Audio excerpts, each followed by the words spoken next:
This is THV11. And welcome back this Thursday. We are here with Sarah Baxter for Bird of the Week. But before we get into that, a viewer sent in a picture and they want you to identify this bird. I'll try. What is that? Is this an eagle, they write? It is not an eagle. Definitely not an eagle. It's a really weird angle. It's either, I'm thinking it's an osprey. It could be a Mississippi kite, just looking kind of funny though. So I need to see how big it is and stuff like that. So a couple of options there. Maybe they can get a couple pictures and yeah, if I saw some more pictures and had something to compare it to, I could be for sure. Okay. Well, we're here to talk about the ruby-throated hummingbird, right? That's right. And this is a bird that you mentioned in July, but you wanted to talk about it again for what reason? Well, I want to talk about it right now because this is the time of year when these guys are coming to our feeders really heavy.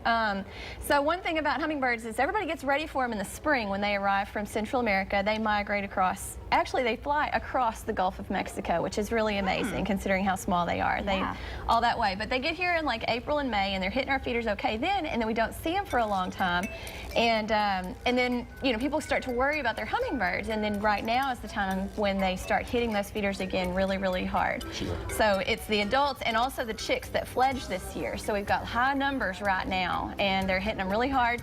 So one thing that's really great, you know, you can attract hummingbirds to your yard easily with feeders. Sure, sure. What do you need in the feeders? Just sugar water. It's a 1/4 cup of sugar, just regular table sugar to 1 cup of water.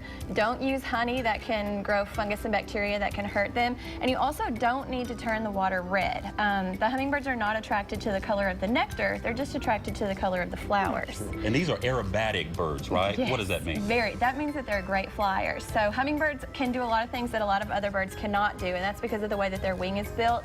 Their wings actually can fly in like a figure-8 movement instead of just up and down. So they can hover, they can fly backwards, they can fly directly up, directly down. They don't have to always be moving forward like most of our other birds. And we hear they eat one kind of food, but then they switch to a different kind of food at some point. Right, so when they get here in the spring, like I said, they're hitting those feeders, and then when they have their chicks in the nest, they're eating a lot more bugs.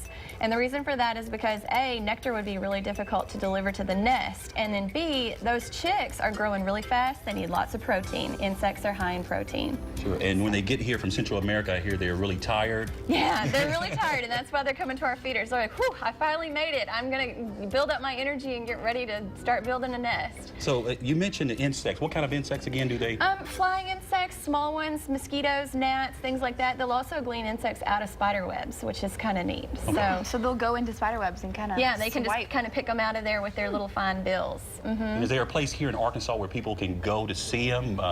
Anywhere, really. I mean, hummingbirds are not real picky on habitat. They like deciduous forests and deciduous trees for building their nests.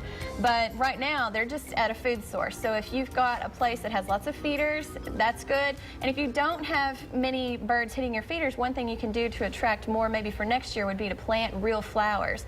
Hummingbirds like a natural food source. You know, they may even prefer a natural food source sometimes. Right. So, Well, Sarah Baxter, Arkansas Game and Fish, we thank you for coming by, as always. Thank you, guys. And we'll be back right after this.